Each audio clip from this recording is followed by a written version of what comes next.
Hello दोस्तों, कैसे हैं आप सब। उम्मीद करती हूँ अच्छे और मस्त होंगे। आज की कहानी है ठंड में चाय और ब्रेड पकौड़ा बेचने वाली बहन। कड़कड़ाती ठंड थी। शहर की गलियां कोहरे से ढकी हुई थी। लोग मोटे मोटे ऊनी कपड़ों में भी ठंड से कांप रहे थे।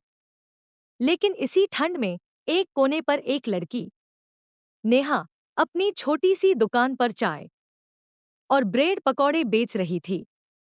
नेहा की उम्र महज 22 साल थी। लेकिन जीवन के अनुभव उसे वक्त से पहले ही परिपक्व बना चुके थे। उसके माता पिता का देहांत हो चुका था और घर में सिर्फ वह और उसका छोटा भाई राहुल थे, जो अभी स्कूल में पढ़ता था। घर की हालत बेहद खराब थी। कोई कमाने वाला नहीं था। रिश्तेदारों ने भी सिर्फ सहानुभूति जताई, मदद के नाम पर कुछ नहीं किया। लेकिन नेहा हार मानने वालों में से नहीं थी। नेहा ने अपने पुराने बर्तन निकाले, थोड़ा सा उधार लिया और चाय बनाने का सामान खरीद लिया। साथ ही कुछ ब्रेड, बेसन और मसाले लेकर ब्रेड पकौड़े बनाने की तैयारी की। अगले दिन, जब पूरी गली सो रही थी, नेहा ने अपनी दुकान के लिए जगह तय की। बस स्टॉप के पास, जहां सुबह सुबह मजदूर, रिक्शा चालक और ऑफिस जाने वाले लोग चाय पीने रुकते थे। पहली बार जब उसने चाय बनाई, तो उसका हाथ ठंड से कांप रहा था। लेकिन हौसला मजबूत था। चाय की खुशबू धीरे धीरे लोगों को आकर्षित करने लगी। बहन जी, एक कप चाय देना, एक मजदूर ने कहा। अरे वाह, साथ में गर्मागर्म ब्रेड पकौड़ा भी बना रही हो? एक देना, दूसरे ग्राहक ने मुस्कुराते हुए कहा। धीरे धीरे ग्राहक बढ़ने लगे। नेहा ने तय किया कि वह हर ग्राहक को गर्माहट के साथ एक मुस्कान भी देगी। जब मोहल्ले वालों को पता चला कि नेहा चाय और पकौड़े बेच रही है, तो कुछ ने ताने भी मारे। एक लड़की होकर सड़क पर दुकान चला रही है, ये काम मर्दों का है। अरे, इसके माँ बाप होते तो इसे ऐसा करने कभी नहीं देते। लेकिन नेहा ने इन बातों को अनसुना कर दिया। वह जानती थी कि अगर उसने मेहनत नहीं की, तो उसका भाई पढ़ नहीं पाएगा और उनका गुजारा मुश्किल हो जाएगा। धीरे धीरे नेहा की दुकान मशहूर होने लगी। जो लोग पहले ताने देते थे, वही अब उसकी चाय की तारीफ करने लगे। एक दिन, एक सज्जन व्यक्ति, जो रोज नेहा की दुकान पर चाय पीने आता था, बोला, बेटा, तुम बहुत अच्छा कर रही हो, लेकिन ठंड में बाहर बैठकर काम करना मुश्किल होता होगा। तुम अपनी दुकान को थोड़ा और बेहतर क्यों नहीं बनाती? नेहा ने सिर झुका लिया। साहब, पैसे कहाँ हैं? उस आदमी ने मुस्कुराकर कहा, अगर कोई मेहनत करना चाहे, तो उसे मदद भी मिलती है। तुम्हारी चाय और पकौड़े इतने अच्छे हैं कि मैं तुम्हें बिना किसी स्वार्थ के थोड़ा उधार देने को तैयार हूं। जब कमाई होने लगे, तो लौटा देना। नेहा को यकीन नहीं हुआ कि कोई उस पर इतना भरोसा कर सकता है।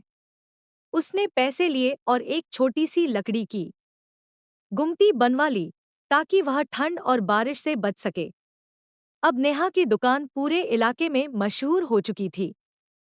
सुबह से लेकर शाम तक ग्राहक उसकी चाय और पकौड़ों की तारीफ करते नहीं थकते थे। लेकिन उसके अंदर सिर्फ अपनी दुकान चलाने का ही नहीं, बल्कि और महिलाओं को आत्मनिर्भर बनाने का भी जुनून जाग उठा था। एक दिन, उसकी दुकान पर एक लड़की आई, जिसका नाम कविता था। वह बहुत परेशान दिख रही थी। दीदी, मैं भी कुछ काम करना चाहती हूँ, लेकिन घरवाले मुझे बाहर जाने नहीं देते। नेहा ने उसे समझाया, अगर तुम सच में कुछ करना चाहती हो, तो सबसे पहले खुद पर भरोसा करो। कोई भी काम शुरू करने के लिए बड़े पैसों की जरूरत नहीं होती, बस हौसला चाहिए। नेहा ने कविता को अपने साथ काम करने का मौका दिया। उसने उसे चाय बनाना और पकौड़े तलना सिखाया। कुछ दिनों में कविता को भी आत्मविश्वास आ गया। अब वह भी अपनी खुद की छोटी दुकान खोलने का सपना देखने लगी। धीरे धीरे और भी महिलाएं नेहा से प्रेरित होकर अपने अपने काम शुरू करने लगी। किसी ने पापड़ और अचार बेचना शुरू किया, तो किसी ने फूलों की दुकान खोल ली। जब नेहा की दुकान चलने लगी, तो कुछ लोगों को यह बात हजम नहीं हुई। कुछ प्रतिस्पर्धी दुकानदारों ने सोचा कि अगर नेहा इसी तरह तरक्की करती रही, तो उनका धंधा चौपट हो जाएगा। एक रात, जब नेहा अपने भाई राहुल के साथ दुकान का सामान समेट रही थी, तो उसने देखा कि कुछ लोग उसकी दुकान के पास मंडरा रहे हैं। अगले दिन, जब वह दुकान पर पहुंची, तो देखा कि किसी ने गुमटी को तोड़ दिया था और सारा सामान बिखरा पड़ा था। राहुल गुस्से में था। दीदी, ये लोग तुम्हें काम नहीं करने देंगे। पुलिस में रिपोर्ट दर्ज करानी चाहिए। नेहा ने अपने आंसू पोंछे और कहा, अगर मैं डर गई, तो मेरा सपना यहीं खत्म हो जाएगा। मुझे जवाब देना है। लेकिन अपने काम से, अपनी हिम्मत से, उसने अपने ग्राहकों से मदद मांगी। और देखते ही देखते पूरे मोहल्ले ने मिलकर उसकी दुकान को फिर से खड़ा कर दिया। इस बार पहले से ज्यादा मजबूत। नेहा की कहानी अब पूरे शहर में फैल चुकी थी। एक दिन, एक बड़े होटल के मालिक उसकी दुकान पर आए और बोले, नेहा, हम चाहते हैं कि तुम हमारे होटल में एक नई ब्रांच खोलो। तुम्हारी मेहनत और ईमानदारी काबिले तारीफ है। हम तुम्हें फाइनेंशियल सपोर्ट भी देंगे। नेहा के लिए यह किसी सपने से कम नहीं था। वह एक चाय बेचने वाली लड़की से बिजनेस वुमन बनने जा रही थी। अब नेहा का नाम पूरे शहर में गूंजने लगा।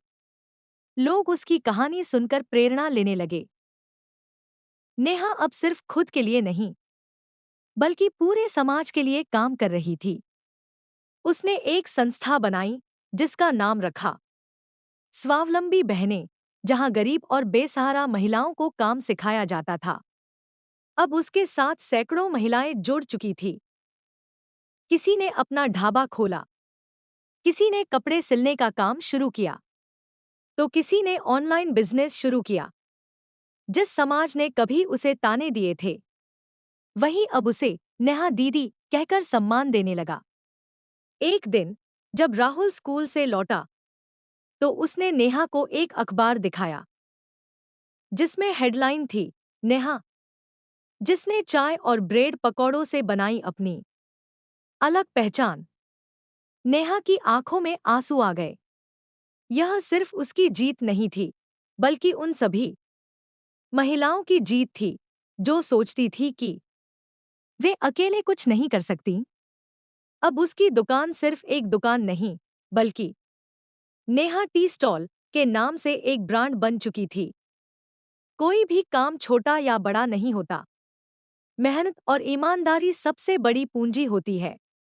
अगर एक लड़की हिम्मत कर सकती है, तो वह न सिर्फ अपना बल्कि दूसरों का भी भविष्य बदल सकती है।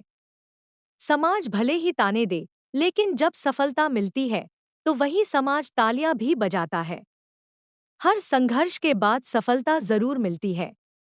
बस हिम्मत और धैर्य बनाए रखना जरूरी है।